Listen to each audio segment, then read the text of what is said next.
Mark Zuckerberg was a Harvard freshman with a gift for computer programming.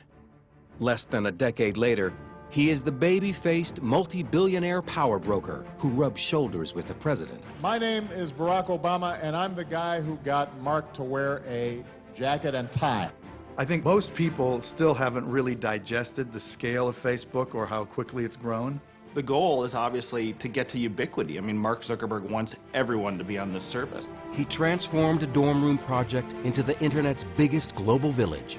The site now has over 900 million users. You can't underestimate how driven Mark Zuckerberg really is. Zuckerberg is just as visionary as Steve Jobs. He's going to prove just as influential as Bill Gates. But for all that success, Zuckerberg has confronted bitter battles and lawsuits over Facebook's origins. One, he wanted to control his own thing.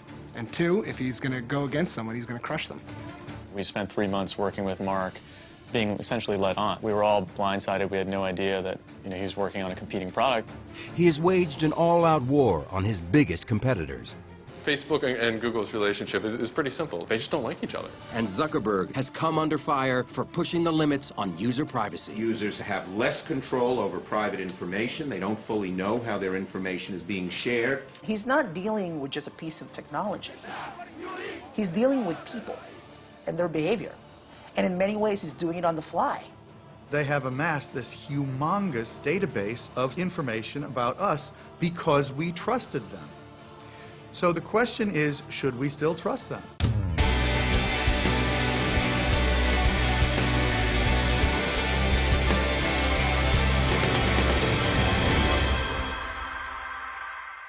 I think that the goal that we went into it with wasn't to make an online community, but sort of like a mirror for the real community that existed in real life. Mark Zuckerberg.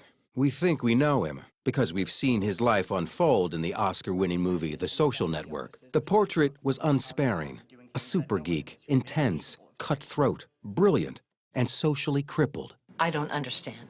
Which part? But was it accurate? He's always had friends. He's a pretty social guy. I think the last time I checked, 879 friends on Facebook. This is the real Mark Zuckerberg in rarely seen footage shot at Facebook's first corporate headquarters by young filmmakers in 2005. What are we celebrating, Mark? It's got 3 million users. 3 million users. Yeah. And how long has Facebook been around? Not that long. A little more than a year. Like a little more than a year. At this point, yeah. While Zuckerberg pushes the envelope on user privacy, he opted out of participating in this program. In 2004, at the age of 19, he created Facebook. Today, the 28-year-old CEO has accumulated a net worth estimated at $15.5 billion. Mark's mission from the beginning was about connecting people, and it was clearly based on this theory that if the world were more connected, it would be a better place. But there's a lot of surprises when you really dig deep into the story of Facebook. The biggest single surprise is the peculiar and tenacious personality of Mark Zuckerberg, and the depth of his convictions and his consistency. Born in 1984, he grew up in the Hudson River town of Dobbs Ferry, a bedroom community north of New York City. David Kirkpatrick spent 2 years researching a book about Zuckerberg and Facebook called The Facebook Effect. He comes from an unbelievably supportive family in which he's the only son, and he has 3 sisters. So he was kind of the prince, and in fact, I think his parents called him the prince, and he was treated accordingly. So this is a guy without any problem of self-confidence. Computer savvy from the start, Zuckerberg taught himself the complicated computer language C++, and by 9th grade had created a digital version of the board game Risk. Journalist Jose Antonio Vargas interviewed Zuckerberg for his New Yorker magazine profile. He actually created a thing called ZuckNet, which is an internal instant messaging system for the family so the computers could talk to each other. I mean, that's kind of the kid he was. When he got sort of tired of his local high school, he decided to go to Exeter prep school, really because he just wanted more challenge. It was at the exclusive Exeter Academy that Zuckerberg and his friend Adam D'Angelo created a music website called Synapse. It was intended to anticipate what your preferences might be. And it was very, very popular. Even before he started Facebook, he was fending off offers from Microsoft and others to buy Synapse for well over $1 million. Like a tech world version of an all-star athlete, big-name companies wanted to recruit him right out of Exeter. Again, Zuckerberg was unimpressed and chose instead to enter Harvard in 2002, where it wasn't long before he got himself in trouble. Zuckerberg hacked into the school's computers to collect images of students. Nicholas Carlson is deputy editor at BusinessInsider.com. You can sort of tell that he's a little bit of a troublemaker. He creates something called Face Mash his first year in Harvard, and it's a sort of hot or not for the Harvard community. And then it maintained an entire list of Harvard students and which ones were the most attractive, ranking them by hotness. Ellen McGirt interviewed Zuckerberg for Fast Company magazine. Face Mash worked in kind of a little bit of an icky way. It made people upset. Obviously, people felt mocked or exposed, and it was one of the first big experiences that Mark had with the privacy issues of the masses. Under pressure, Zuckerberg shut down the site. The Harvard Administration Board charged him with breaching security, violating copyrights, and violating individual privacy. But by then, Face Mash was a campus sensation. Zuckerberg had seen his future. At the same time of getting trouble for building this mischievous web tool, he built a mischievous web tool that was really popular. I imagine that he had a couple of sleepless nights worrying about how bad this thing was going to be, and was relieved when it all blew over, but was also incredibly curious about what he could then make next. If you're a genius with genius friends sitting in a dorm room, suddenly the world looks like a big, happy, open place if you can just get into that database. At the time, the technology landscape was changing dramatically. Brad Stone is a senior writer at Bloomberg Businessweek. The internet was really a much different world back in 2004. Friendster really demonstrates that a social network needs to have technical chops. The site goes down all the time, it's unreliable. MySpace also, it's full of ads, it's very distracting. It also begins to have technical instability. At Harvard, Zuckerberg met classmate and future business partner Eduardo Saverin.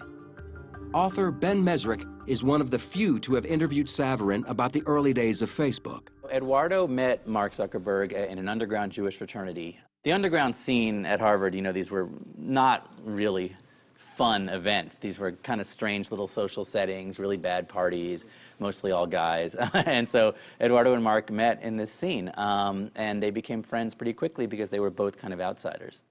Face Mash got Zuckerberg noticed by three insiders: upperclassmen building a social networking site called Harvard Connection, Olympic rowers and twins Cameron and Tyler Winklevoss, with partner Divya Narendra.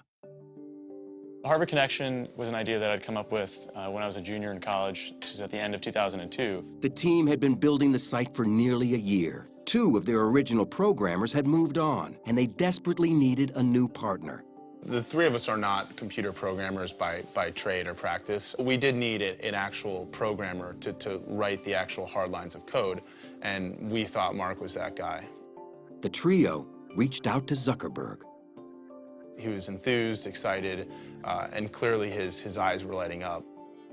What happened next sparked a furious battle over how Facebook was actually created. The details unfold in email exchanges between Zuckerberg and the Harvard Connection team. At first, Zuckerberg appeared eager. I read over all the stuff you sent, and it seems like it shouldn't take too long to implement. So we can talk about that after I get all the basic functionality up tomorrow night. Then, Zuckerberg began to delay the project. December 4th. Sorry I was unreachable tonight. I just got about 3 of your missed calls. I was working on a problem set. December 10th. The week has been pretty busy thus far, so I haven't gotten a chance to do much work on the site or even think about it, really. Zuckerberg was stalling because he was busy working on a similar social networking site based on Harvard's student directory called The Facebook. He and Saverin partnered to fund it. Mark came to him and said, you know, you put up $1,000 and we'll launch this site. And, you know, there were no contracts. These were just two kids in a dorm room, really. But that's where it started. Writer Nicholas Carlson interviewed more than a dozen people involved in the founding of Facebook and found instant messages retrieved from Zuckerberg's computer he said Zuckerberg sent to Saverin. According to Business Insider, the IM suggests Zuckerberg was deliberately misleading the Winklevoss twins. He says things like, look at this site that I'm working on, Harvard Connection. Haha, they made a mistake. They asked me to do it for them because I'm working on my own Facebook.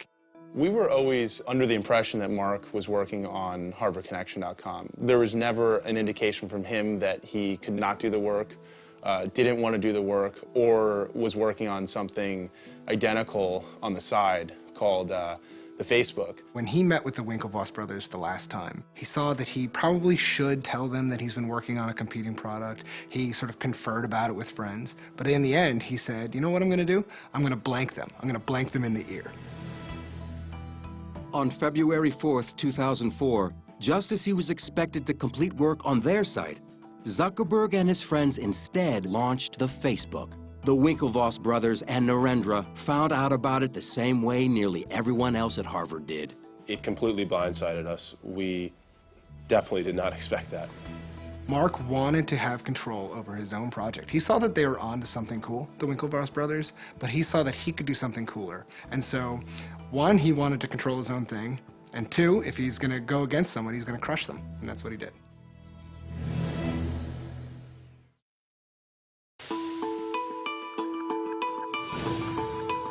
Mark Zuckerberg's new Harvard-based social networking site, the Facebook, was mired in controversy from the start.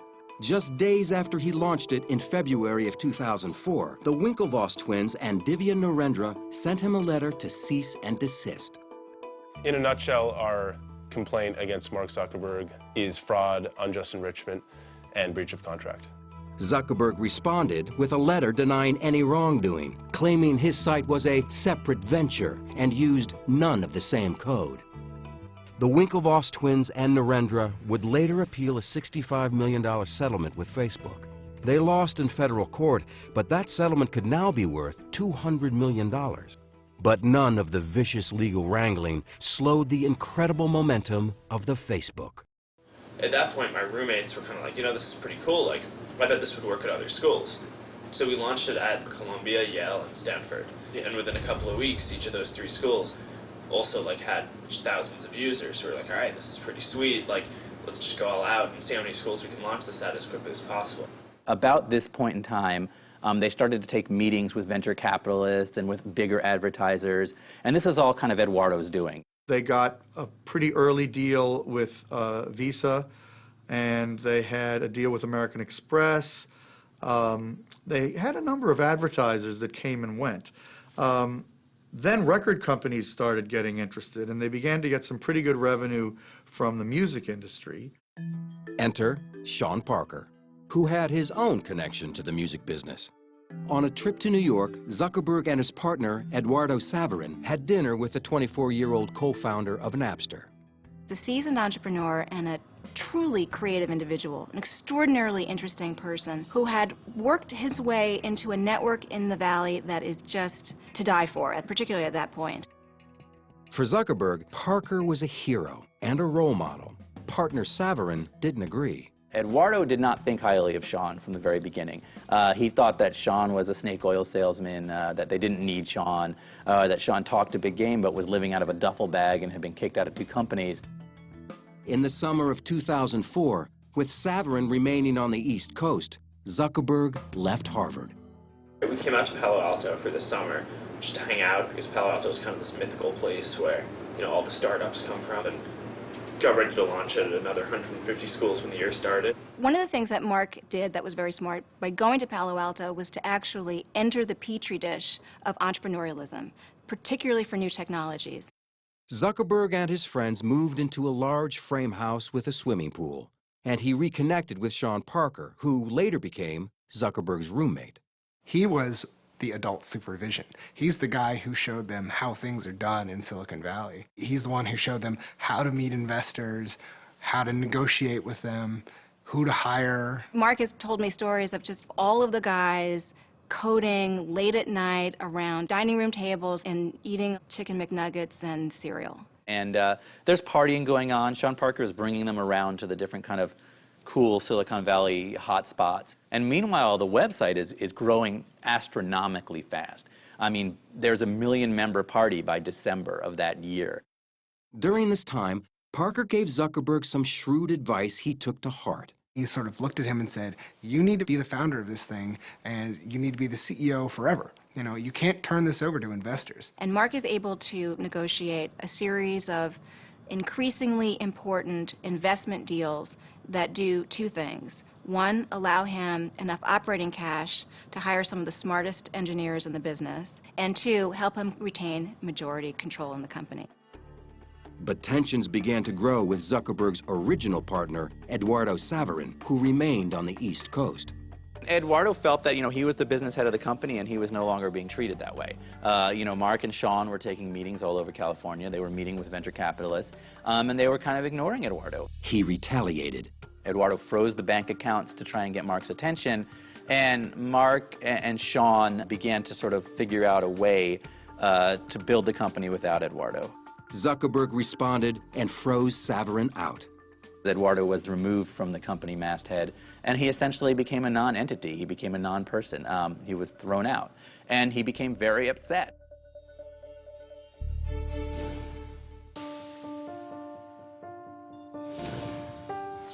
Facebook had 1 million active users on college campuses nationwide, and big money was starting to pour in. Sean Parker, the new president of Facebook, introduced Zuckerberg to Silicon Valley angel investor Peter Thiel, who put $500,000 into the company. Then, in the spring of 2005, the venture capital firm Excel Partners offered Zuckerberg $12.7 million for an 11% stake in the company. And didn't ask for much control at all.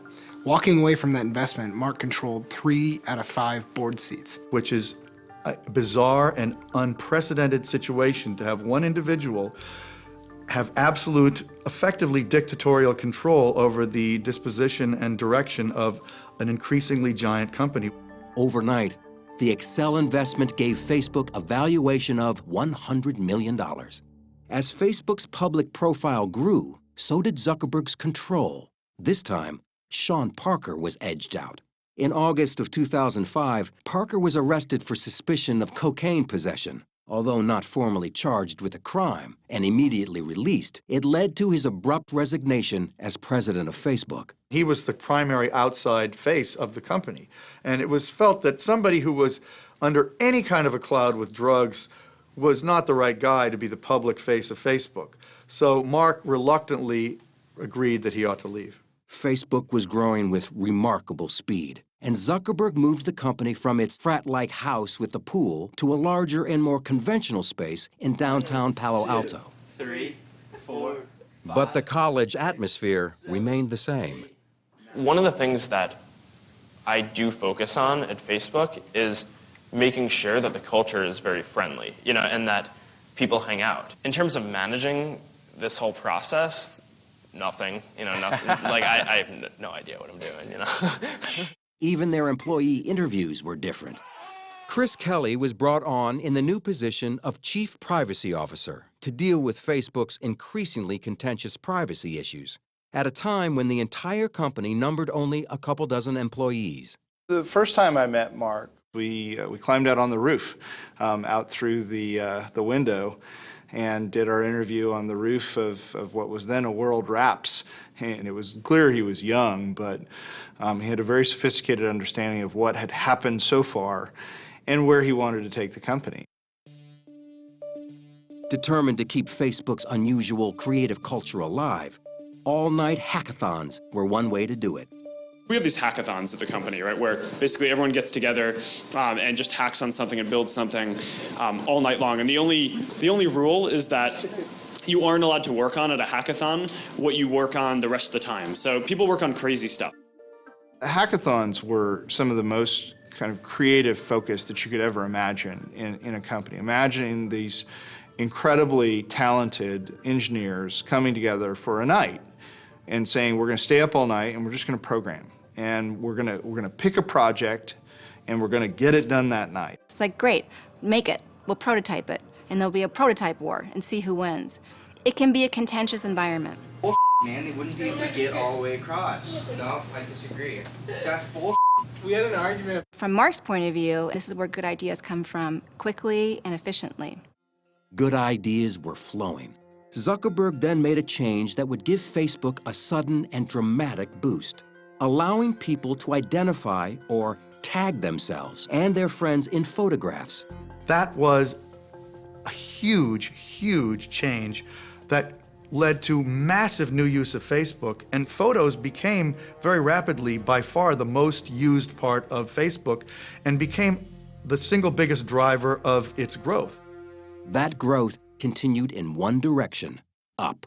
According to Facebook's internal tracking, its user base had shot to 5.5 million users in less than 2 years. And media giants were banging on the door. In 2006, Yahoo baited the 22-year-old Zuckerberg with an extraordinary offer, a buyout for $1 billion. Even more extraordinary, Zuckerberg turned them down. Now, if you are a parent of someone about Mark's age, you're looking at the Yahoo decision and thinking, why did you not take that money? It's never been about money. If it was, it would have just sold out. We just felt that doing that and going down that path would not help us build Facebook out to what we thought it could be.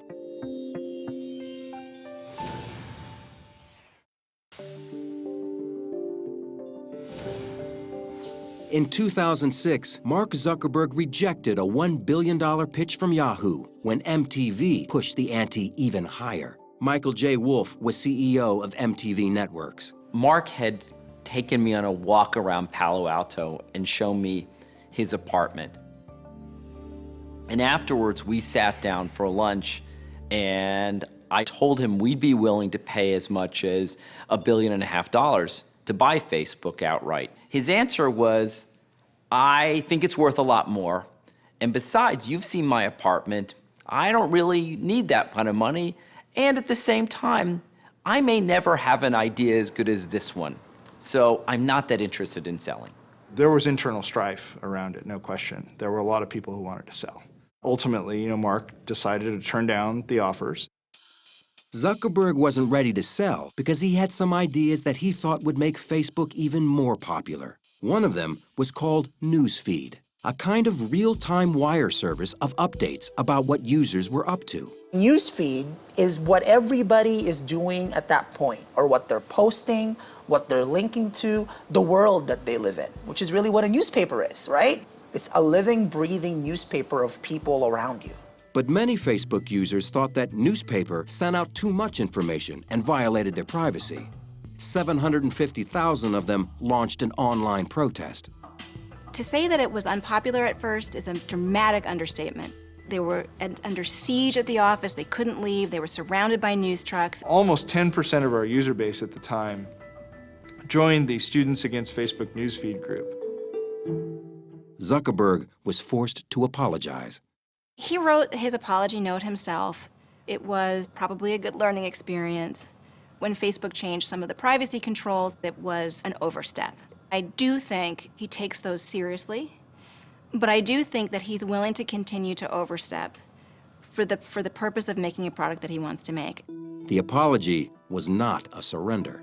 Zuckerberg was sure that users would get used to this new level of sharing, and he turned out to be right. After tweaking Newsfeed, it became one of the most popular elements of the Facebook experience. It just happened that the first time I ever met Mark was 2 days after that happened. And I can tell you, even though his members were in open revolt, he was not the slightest bit flustered. He had complete confidence that everything was going to work out all right. Zuckerberg decided it was time to take Facebook beyond its college roots and introduce it to the general public. The response was stunning. Membership doubled, shooting up to 12 million by 2006. Zuckerberg radically altered the Facebook experience again when for the first time the 23-year-old CEO invited programmers from around the world to develop apps for Facebook. It was another turning point, expanding Facebook from an insular world of information to a platform. And it was like the gold rush. You open up this wonderful platform and in comes every kind of developer with every kind of idea, from video sharing to games to things that blink to things that turned into, ballerinos and hippos and just every kind of fun, wonderful thing. The platform companies or the operating system companies always do the best. I mean, think of Microsoft. It had this ubiquitous Windows platform, and all these other companies wrote programs for Windows. Facebook's really trying to create itself in that model. And in 2007, Microsoft itself entered the picture, this time with a deal Zuckerberg couldn't turn down. And for the first time, the world got a glimpse of what Facebook may really be worth. By the time people were finally getting used to the idea that anyone would pay $1 billion for Facebook, Microsoft comes along and pays $250 million for 1.6% of the company. It was outrageous. It valued the company at $15 billion. This took Facebook from a thing that a lot of people use to a thing that everyone was talking about, the $15 billion company.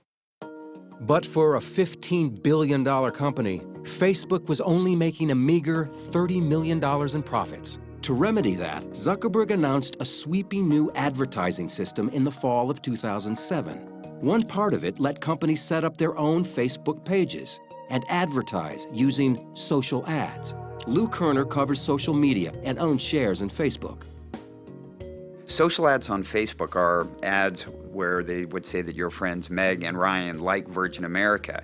And it turns out, not surprisingly, that when you see that your friends like a product, you're more likely to click on that ad. So social ads have been very successful on Facebook virtually from the beginning. But another part of Facebook's new advertising plan, Beacon, gave users far more than they wanted, and they let Zuckerberg know about it. Zuckerberg's made a lot of mistakes. The next mistake, which was a really big one, was Beacon. You go to a third-party e-commerce site and you buy something, and unless you tell it not to really quickly, it's going to go back and tell all your friends that you just bought a diamond engagement ring. And obviously, that sort of secret revealing can cause a lot of trouble. There was the great rallying cry that Facebook ruined Christmas because suddenly everyone's purchases were being broadcast to their entire network. Zuckerberg really tried to defend it for a while. It took him a while to realize how wrong it was. On December 5th, 2007, Zuckerberg made another apology. He had overreached yet again. But as with previous mistakes, it wouldn't really matter. Facebook was just too popular. And it wasn't long before Zuckerberg was loosening up the network's privacy controls one more time.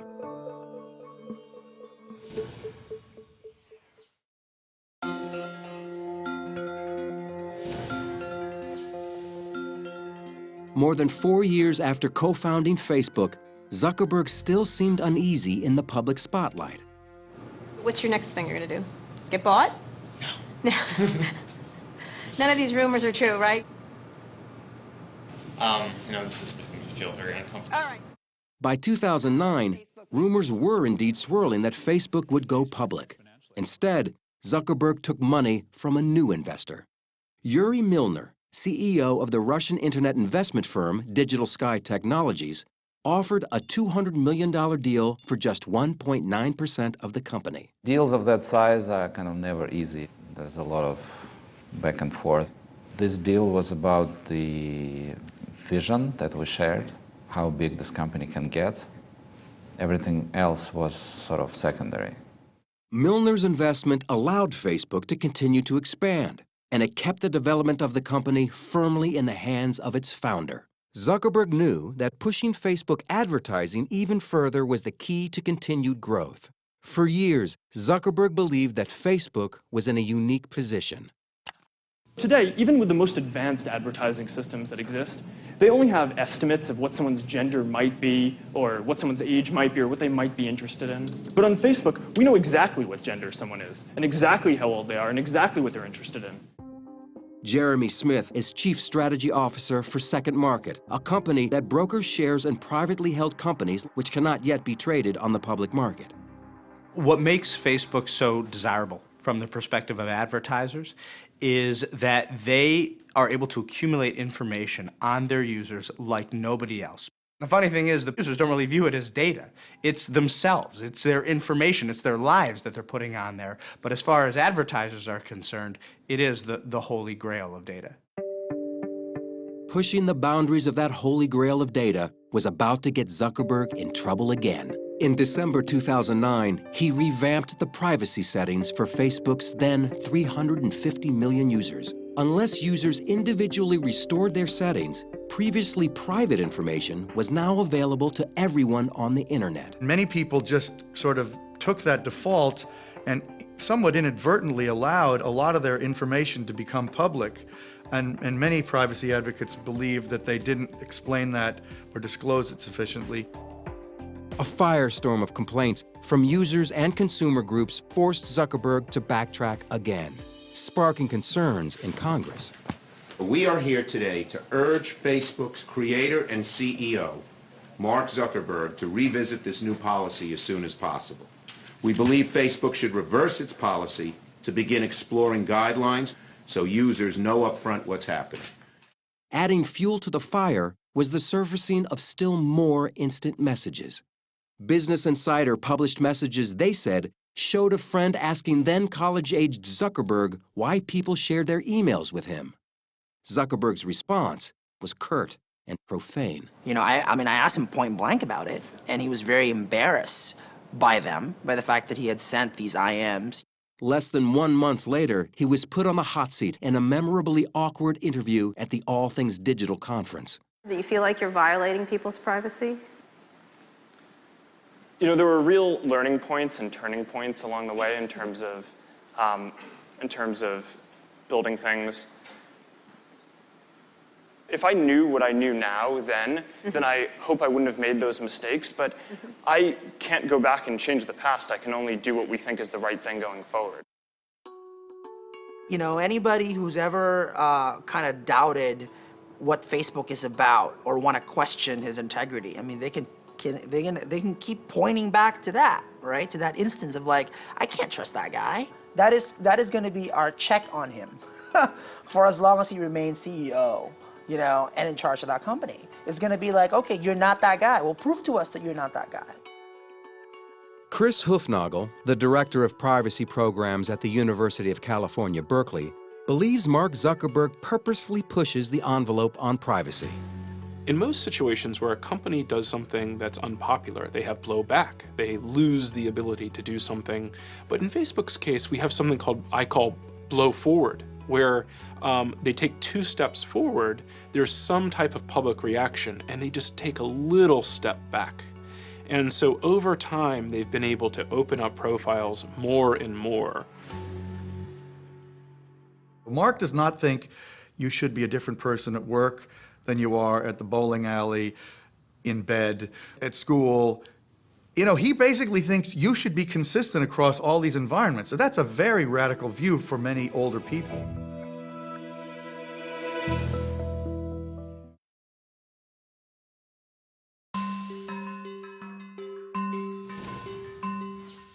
By the time Mark Zuckerberg turned 25 in 2009, he had accumulated so much notoriety, wealth, and power that author Ben Mesrick had written a book about him and the founding of Facebook. This story started for me at an email I received just out of the blue to my website, and Eduardo Saverin was angry. He wanted to tell his story. He had co-founded Facebook with Mark Zuckerberg, and then he said had been kicked out of the company, and he felt betrayed, and he wanted to talk. Saverin talked to Mesrick for 6 months about a lawsuit he'd filed against his former Harvard classmate for diluting Saverin's share of the company. According to Mesrick, Facebook found out Eduardo was talking to him. And they essentially settled with Eduardo. Nobody knows for sure what happened, but what I've heard is he got 5% of Facebook, and he had to sign an agreement that said he would never speak to Ben Mesrick again. But Mesrick already had enough material for his book. My proposal had leaked out on the web. Aaron Sorkin saw it. Scott Rudin saw it. So Sorkin immediately signed on to write the screenplay, and everything happened very quickly from there. The pre-release publicity surrounding the movie also seemed to force Zuckerberg to go on a PR offensive. The previously press-shy Zuckerberg was suddenly everywhere. If you build something great, that's what people care about. When people don't care about what someone says about you in a movie. He gave Oprah a tour of his house in 2010 and announced on her show a $100 million donation to public schools in Newark, New Jersey. $100 million.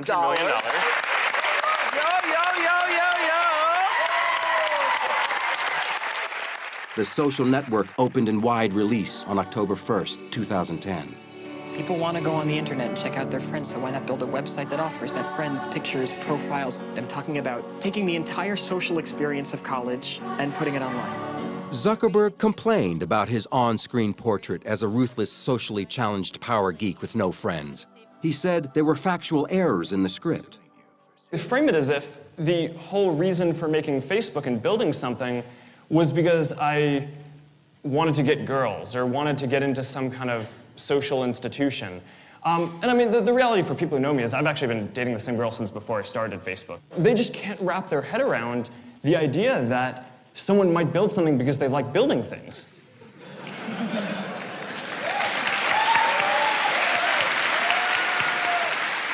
Though he initially said he wouldn't see the movie, Zuckerberg ended up taking his entire staff to it. He even showed up on Saturday Night Live. You ever end up seeing the film, the Social Network? Yeah, I did.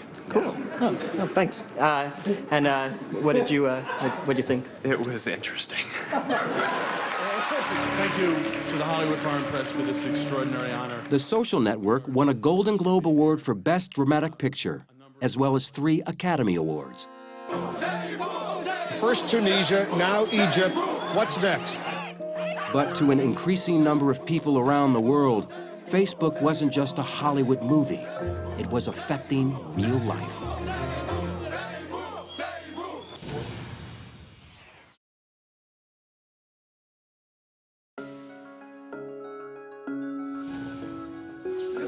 In late 2010, demonstrators started taking to the streets in Tunisia and later in Egypt to protest their repressive governments. By this time, more than 70% of Facebook's 500 million+ users lived outside the United States. In Egypt, one flashpoint for the anger was a case of police brutality. At the center of the protests was a Google employee who ran a Facebook page. Wael Ghonim was the manager in Egypt of a page that was a memorial to this guy who had been beaten, tortured, and killed by the secret police.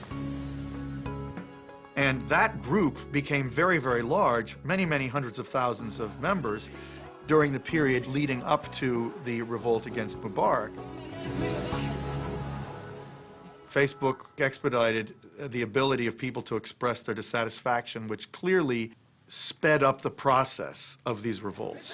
The governments of Tunisia and Egypt fell. Protesters expressed their gratitude to Facebook on the streets. One named his newborn daughter Facebook.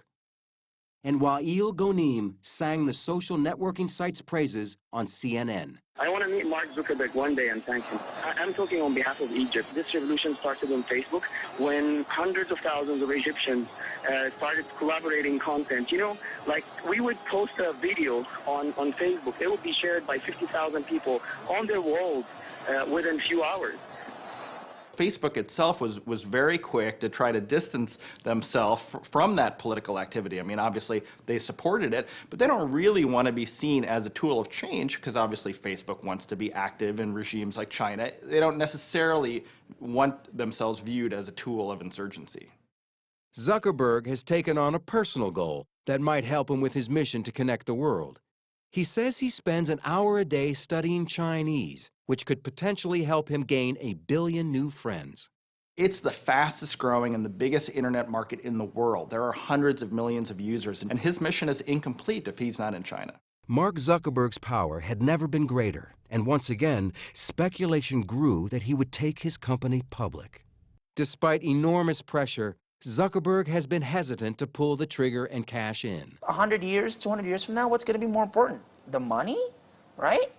Or the fact that he has had this kind of impact? Or the fact that he's, you know, executed and developed and helped evolve this thing that is more than just a technology site and it's more than just a website.